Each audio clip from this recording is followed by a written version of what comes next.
తదుపరి రాశి కన్యారాశి. గ్రహస్థితులు చూసినట్టయితే కనుక లగ్నము కన్యారాశి, లగ్నాధిపతి బుధుడు 1వ స్థానం నుంచి 2వ స్థానానికి వెళ్ళడం మూలంగా సంవిధానము, కమ్యూనికేషను ఈ అంశాల మీద ప్రభావం చూపిస్తున్నాడు.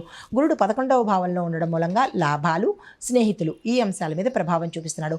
9వ భాగంలో శని భగవానుడు సంచారం చేస్తూ ఉండడం మూలంగా కష్టము, పరీక్షలు అంటే టెస్టింగ్ అనమాట, ఈ అంశాలు, దీంతో పాటు కర్మ ఫలితాలను కూడా అనుభవింపచేసే దాని మీద ప్రభావాన్ని చూపిస్తున్నాడు. రాహు 3వ భావంలో ఉండడం మూలంగా సహోద్యోగులు అంటే మీతో పనిచేసే వాళ్ళు, ప్రయాణాలు ఈ అంశాల మీద ప్రభావాన్ని చూపిస్తున్నాడు. కేతువు 9వ భావంలో ఉండడం మూలంగా ఆధ్యాత్మిక దిశ, దీంతో పాటు ధర్మము, క్షేత్ర దర్శనము, దేవాలయాలు, పూజలు ఇలాంటి వాటి మీద ప్రభావాన్ని చూపిస్తున్నాడు. శుక్రుడు 12వ భావంలో ఉండడం మూలంగా యోగా, దాన ధర్మాలు ఈ అంశాల మీద ప్రభావాన్ని చూపిస్తున్నాడు. కుజుడు 6వ భావంలో ఉండడం మూలంగా రోగాలు, శత్రువులు, ఛాలెంజెస్, సవాళ్ళు అన్నమాట, వీటి మీద ప్రభావాన్ని చూపిస్తున్నారు. అయితే ఈ ప్రభావాలు ఈ నెల మొత్తంగా ప్రతిబంధకాలు, కొత్త అవకాశాలు, ఆధ్యాత్మిక దిశ ఈ 3 కలగలిపి ఉంటుంది ఈ మాసమంతా.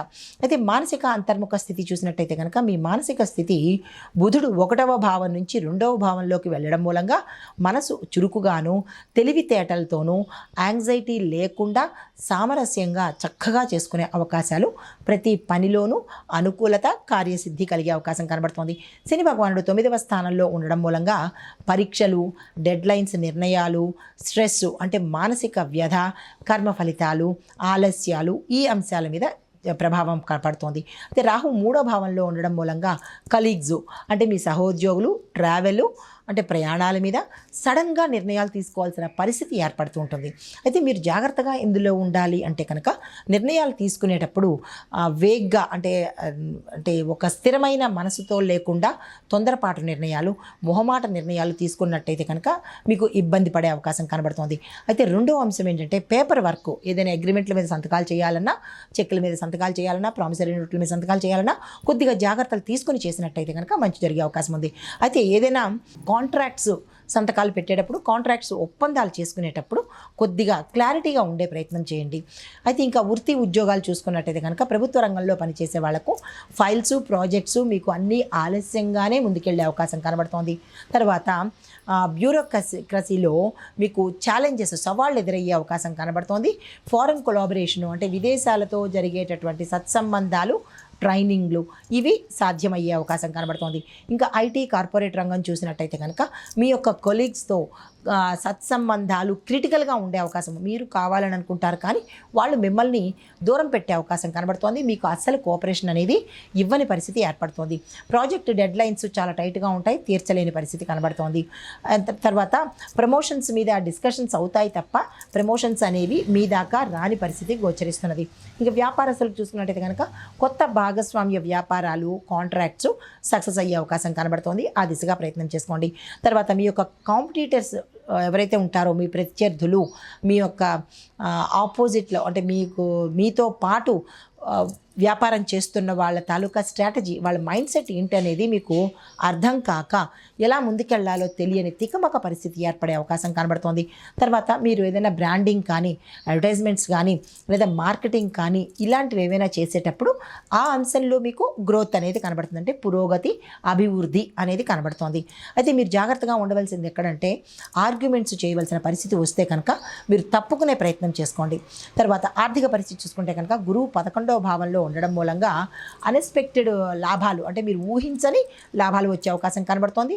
ఫ్రెండ్స్ ద్వారా కానీ, లేదా మీ బంధువర్గం ద్వారా కానీ, లేదా మీ నమ్మకస్తుల దగ్గర నుంచి కానీ లాభాలు వచ్చే అవకాశం కనబడుతోంది. శుక్రుడు 12వ భావంలో ఉండడం మూలంగా కొన్ని చారిటబుల్ ఎక్స్పెన్సెస్ అంటే సేవకు కోసమో, లేదా ధార్మిక పరంగానో, లేదా దేవాలయాలకు ఇలాగ ఏదైనా చారిటీ పరంగా కొన్ని ఖర్చులు వచ్చే అవకాశం కనబడుతోంది. అయితే ఫారెన్ పేమెంట్స్ అంటే విదేశాలకు మీరు పే చేయవలసినటువంటి అంటే వాళ్ళకి ఇవ్వవలసిన ధనాన్ని కూడా ఈ సమయంలోనే వాళ్ళు డిమాండ్ చేసే అవకాశం కనబడుతోంది. కుజుడు 6వ భావంలో ఉండడం మూలంగా కొన్ని రిపేర్లు చేయించవలసిన పరిస్థితి, అది ఇల్లు కానీ, మీ వాహనాలు కానీ, లేదా మీ యొక్క వస్తువులు కానీ, లేదా మీ ఆరోగ్యం గురించి కూడా అనుకోనివి జరిగే అవకాశాలు కనబడుతోంది. తర్వాత మెడికల్ ఎక్స్పెన్సెస్ అంటే ఆరోగ్యపరంగా కొన్ని ఖర్చులు పెరిగే అవకాశం కనబడుతోంది. కొన్ని అన్ఎక్స్పెక్టెడ్ ఖర్చులు మీరు మీకు సంబంధం లేకపోయినా కానీ అది మీ మీద పడి మీరే పే చేయవలసిన పరిస్థితి కనబడుతోంది. ఈ విషయంలో జాగ్రత్తలు తీసుకోండి. అయితే ఇంకొక విషయం ఏంటంటే కనుక లాంగ్ టర్మ్ కనుక ఇన్వెస్ట్మెంట్లు చేయడము, లాంగ్ టర్మ్ అంటే మ్యూచువల్ ఫండ్స్ కానీ, ల్యాండ్ మీద కానీ, గోల్డ్ మీద కానీ, ఈ వీటిల్లో కనుక ఇన్వెస్ట్మెంట్ చేయాలని అనుకుంటే మీరు రిస్క్కి ఒప్పుకుని, అంటే రిస్క్ నష్టపోయినా లాభమైనా అన్నట్టుగా రెండు వైపులా కూడా డేర్ చేసి రిస్క్ను భరించి కనుక ముందుకు వెళితేనే అయ్యేటట్టుంటుంది. లేదు అంటే కనుక ఆపేయడమే మంచిగా చెప్పదగినది.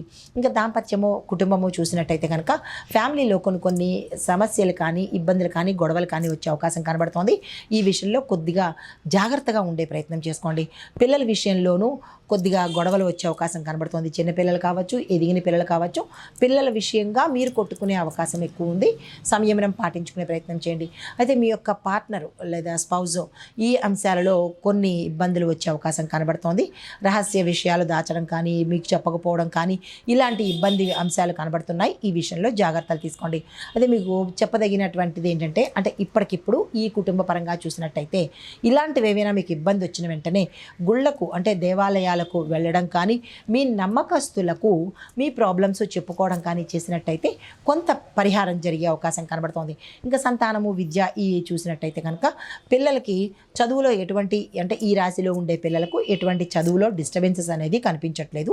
ఎగ్జామ్స్, కాంపిటేటివ్ ఎగ్జామ్స్ లేదా అంటే విదేశాల్లో చదువుకోవాలన్నా వాళ్ళందరికీ కూడా ఈ సమయంలో చక్కగా ఉండే అవకాశం కనబడుతోంది. సానుకూలమైన ఫలితాలే పొందుతారు. అయితే ఆర్ట్స్, క్రియేటివ్ విషయంలో చదువుతున్న వాళ్లకు కొద్దిగా కాన్ఫిడెన్స్ అనేది అవసరం. మీకు లేదు నేను ఎలా పడితే అలా ఉంటాను అని అంటే కనుక నష్టపోయే అవకాశము, అపజయం కలిగే అవకాశము కనబడుతోంది. ఈ విషయంలో జాగ్రత్తలు తీసుకోండి. ఇంకా ఆరోగ్యపరంగా చూసినట్టయితే కనుక స్ట్రెస్ ఎక్కువగాను, నిద్రలేని తనము ఎక్కువగా కనబడుతోంది. డైజెషను, అంటే జీర్ణ వ్యవస్థకు సంబంధించి, కడుపుకు సంబంధించినటువంటి సమస్యలు వచ్చే అవకాశం కనబడుతోంది. దీంతోపాటు ఎముకలకు సంబంధించి, మోకాళ్ళకు సంబంధించిన ఆపరేషన్స్ కానీ లేదా ఇబ్బందులు కానీ జరిగేందుకు అవకాశాలు ఉన్నాయి. రెమెడీ ఏం చేసుకుంటారంటే తాత్కాలికంగా ఈ సమయంలో ఇక్కడ తప్పనిసరిగా డాక్టర్ పర్యవేక్షణ తీసుకోవడం కానీ, లేదంటే మీ యొక్క డైట్ని తగ్గించుకునే ప్రయత్నం చేసినట్టయితే కొద్దిగా మంచి జరిగే అవకాశం ఉంది. ఇంకా దేశ ఆర్థిక రాజకీయ రక్షణ విభాగం చూసినట్టయితే కనుక రాజకీయ రంగంలో లోకల్ ఎలక్షన్స్ జరిగే అవకాశాలతో పాటు పాలసీల్లో, అంటే పాలసీ డెసిషన్స్లో మార్పులు చేర్పులు జరగడంతో పాటు క్యాబినెట్ చేంజెస్ కూడా కొద్దిగా గోచరిస్తున్నాయి. ఆర్థిక రంగం చూసినట్టయితే కనుక స్టాక్ మార్కెట్, బ్యాంకింగ్ ఈ రెండు అంశాలలో రిఫార్మ్స్, అంటే మార్పులు జరిగే అవకాశము, కొత్తగా ప్రవేశపెట్టడం కానీ, కొంచెం చిన్న మార్పులు కానీ జరిగేందుకు అవకాశం కనబడుతోంది. అయితే రక్షణ విభాగం చూసుకున్నట్టయితే కనుక సైబర్ సెక్యూరిటీని, కోస్టల్ మానిటరింగ్ని ఈ రెండింటిని ప్రవేశపెట్టే అవకాశము, ఇంప్రూవ్ చేసే అవకాశమే ఎక్కువ కనబడుతోంది. సామాజిక పరంగా చూసుకున్నట్టయితే కనుక ఎడ్యుకేషన్ ఇనిషియేటివ్స్, అంటే ఎడ్యుకేషన్లో కొద్దిగా మార్పులు రావడము, స్కిల్ డెవలప్మెంట్ ప్రోగ్రామ్స్ జరిగే అవకాశాలు గోచరిస్తున్నాయి. ఇంకా కన్యా రాశి వారికి చూసుకున్నట్టయితే కనుక మేనేజ్మెంట్, ఎడ్యుకేషను ఈ రంగాల్లో పనిచేస్తున్న వాళ్లకు మంచి అభివృద్ధి అనేది గోచరిస్తున్నది. ఇంకా ఆధ్యాత్మిక దిశ చూసినట్టయితే కనుక 9వ భావంలో కేతు సంచారం చేస్తుండడం మూలంగా ధార్మిక పరమైనటువంటి యాక్టివిటీసు, అంటే సేవా కార్యక్రమాలు లేదా దాన ధర్మాలు చేసుకోవడము, ఇలాంటి యాక్టివిటీస్ ఎక్కువగా గోచరిస్తున్నాయి. 12వ భావంలో శుక్రుడు ఉండడం మూలంగాను ధ్యానము, మెడిటేషను లేదా అంటే మంత్రజపము, దేవాలయాలకి వెళ్ళడము ఇలాంటివి చెయ్యాలి అని అనిపించే అవకాశాలు ఎక్కువ శాతం కనబడుతున్నాయి. తర్వాత మీకు ఏదైనా ఇబ్బందులు ఉంటే, అంటే ధనపరంగా కానీ, కెరియర్ పరంగా కానీ, హెల్త్ పరంగా కానీ అబ్స్టాకిల్స్, అంటే ఇబ్బందులు, అడ్డంకులు ఉంటే కనుక తప్పకుండా మీరు డివోషనల్గా, అంటే ఏదైనా చెప్పదగినటువంటి దేవాలయ సందర్శనం కానీ, లేదా అంటే కనుక దాన ధర్మాలు చేయడం కానీ ఇలాంటివి చేసినట్టయితే కనుక సానుకూలమైన ఫలితాలు పొందుతారు. మీకు చెప్పదగినటువంటి మంత్రాలు ఓం బుం బుధాయ నమః అనే మంత్రాన్ని 108 సార్లు చదువుకోవడము, ఓం గం గణపతియే నమః అనే మంత్రాన్ని 54 సార్లు, తర్వాత ఓం రాహవే నమః, ఓం కేతవే నమః అనే ఈ మంత్రాన్ని 27 సార్లు జపించుకున్నట్టయితే కనుక గోచార రీత్యా మంచి జరిగే అవకాశం ఉంది. అయితే మీకు కలిసి వచ్చే రంగులు green colour, light blue colour, తర్వాత కలిసి వచ్చే సంఖ్యలు, శుభ సంఖ్యలు 5, 14, 23, 32. కలిసి వచ్చే వారాలు బుధవారము, శుక్రవారము. మీరు పూజించాల్సిన దైవము మహావిష్ణువు, గణపతి. ఏదైనా ఇబ్బందులు ఉన్నప్పుడు గణపతి ఆరాధన చేసుకోండి. నిత్యము మహావిష్ణువుని స్మరించుకున్నట్టయితే మంచి జరిగే అవకాశాలు కనబడుతున్నాయి. ఇవి గోచార రీత్యా చెప్పదగినటువంటి మాస ఫలితాలు, విశ్లేషణ, మంత్రాలు, పరిహారాలు, సూచనలు. నమస్తే.